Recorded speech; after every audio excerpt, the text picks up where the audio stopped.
This clip is brought to you by SaveWithConrad.com.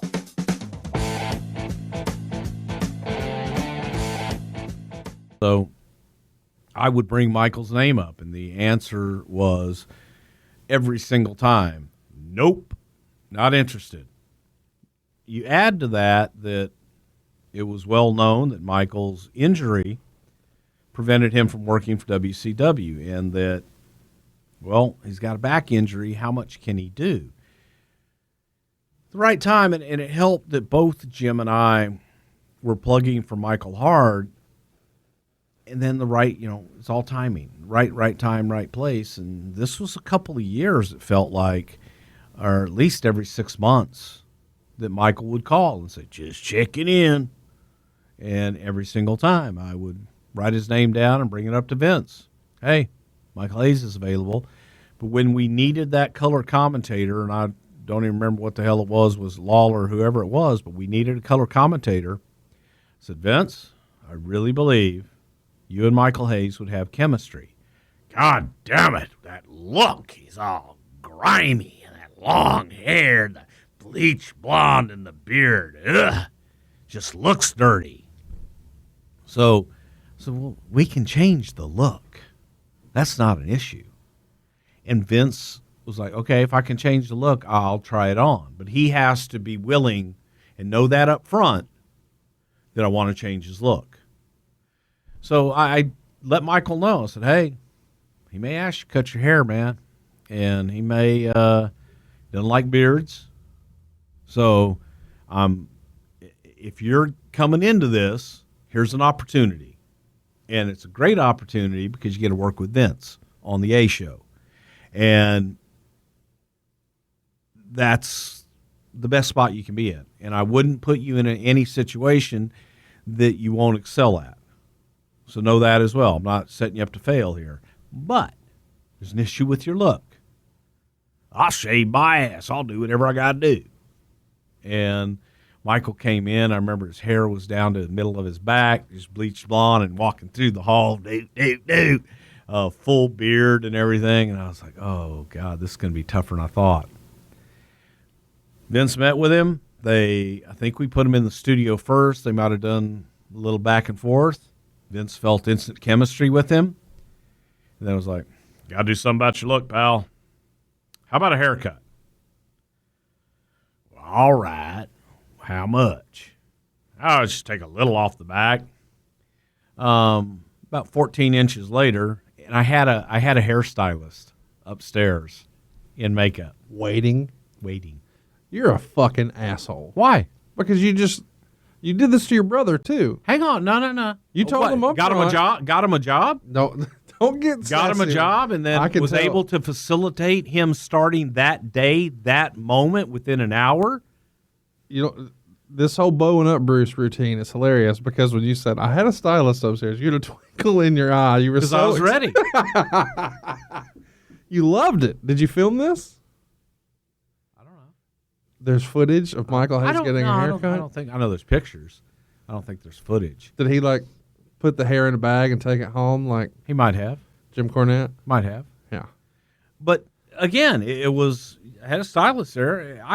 I'd warned him ahead. I warned him before he ever left Atlanta. All right, time out. How big of a dick is Bruce at times? All right, he's one of my best friends. You know that.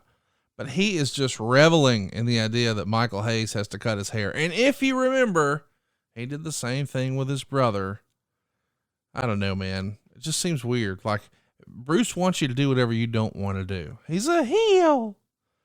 I do think it was probably smart for him to change his look to get the WWE gig. It's not like we had a bunch of quote unquote talking heads or stick men with hair down to their ass. So maybe that made sense, but it must've been damn shocking to see Michael Hayes without that mane. It's funny because when people talk about Ric Flair in WCW, they talk about, oh, they were going to make him cut his hair, all of that nonsense.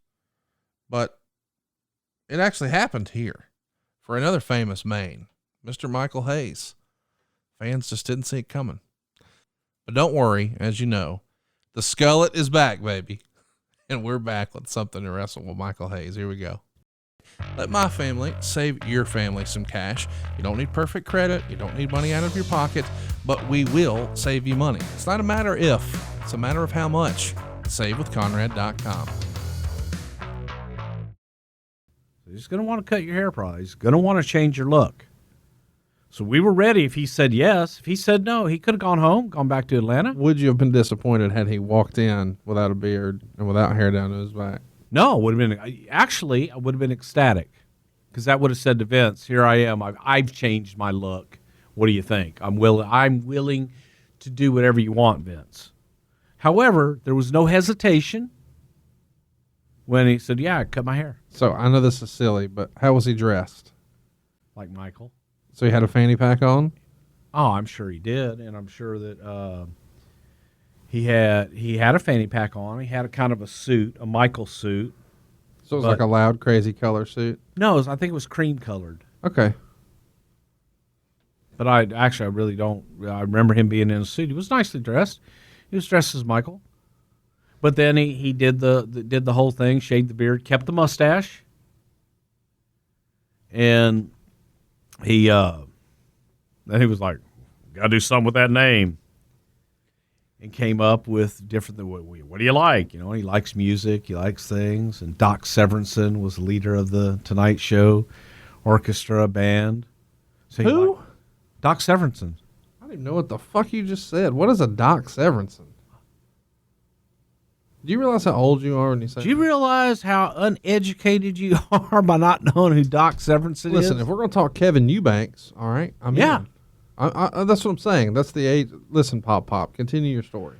So Doc Severinsen was leader of the most famous band in the world. Oh, Jesus. And then I like Jimi Hendrix. So you had Doc. He liked Doc. Hang on. And he liked Jimi Hendrix. This name was born from the Tonight Show band leader and Jimi Hendrix? Yes. Wow. Merged together. And now Doc Hendrix is born. And he liked it. Yeah. He starts as Doc in April of 95, and Meltzer would write, Michael Hayes debuted on Superstars as Doc Hendrix with a haircut, shave, and being much better dressed. Lawler is moving to do Raw, and Cornette was only temporary co-host because he hated flying in and out.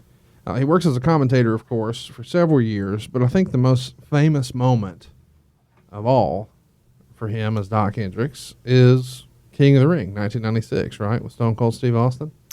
Yes, where Michael was in his nice little tuxedo, and he was the interviewer talking to Stone Cold about winning King of the Ring, and Austin's most famous line of all is, well, you know, Jake Roberts, you can thump your Bible, say your psalm, but Austin 3:16 says, I just whooped your ass. And it was done. And he's got he played another big role in Stone Cold's success. He wrote in his book, This Is Austin, I mean. One day at TV in Fayetteville, North Carolina, I remember Michael Hayes walking up to me and said, hey, kid, come here. You got a second? I said, yeah. He said, I've been trying to think of a good finish for you. You know, that Cobra Clutch deal is okay, but if you do this other finish, it would be better. Wrestler Johnny Ace, who now works with JR in Talent Relations, was doing a version of it in Japan called an Ace Crusher. And Hayes said, it's different from Ace's finish because you put the guy's chin on your shoulder, jump up, and then you land on your ass. And he got some of the local wrestlers together in the ring and said, hey, guys, do you mind helping us with this? And they started practicing the stunner that day. He did it about 6 times, and Michael Hayes said, pretty cool, huh? And Austin said, yeah, I like it. And there you go. JR named it the Stone Cold Stunner, and we're off to the races. I don't think that gets talked about enough. It doesn't. And the idea behind it was one of Michael's. Well, he should be able to hit something. He's a rattlesnake. He should be able to hit something just out of the blue. It's like a snake bite. And hence the Stone Cold Stunner, the Stone Cold Stunner was born. All right, timeout. You know, I don't think Michael Hayes gets enough credit. I sort of opened it up this show and talked about how his fingerprints are all over so many great, iconic moments. We all know that Hayes was standing there holding the microphone when the Austin 3:16 happened. But him introducing Steve to the Stunner, how many other things like that are out there that we don't know about? Because Michael doesn't do interviews, and He doesn't do shoot interviews, and he hadn't written a book, and he doesn't really pat himself on the back unless he's talking about the Freebirds. But behind the scenes, he just lets the guys take 100% of the credit, and that's the way it should be. Not arguing that. But it is sort of interesting to think about all the contributions that we don't know about that some of these producers, like Michael, have had over the years. But can you imagine, Steve, with any other finish? I mean, what if, and I'm not saying it would have been, but what if his finish was a Boston Crab? He's going to run down Boston Crab everybody? The stunner was invaluable. And a lot of that is from Michael Hayes. It's remarkable. And it shows you how much value a guy like Michael Hayes has to the business, even after his in-ring days are up. Let's get back to it. Something to wrestle with Michael Hayes. Hey, it's Conrad Thompson. Thanks for checking out the podcast here on YouTube. Be sure to hit the subscribe button and the notifications bell so you get a notice anytime we upload some new content. And go save yourself some money right now. If you're in a 30-year loan or you have credit card debt, it's not a matter of if I can save you money. It's a matter of how much. Find out right now for free at SaveWithConrad.com.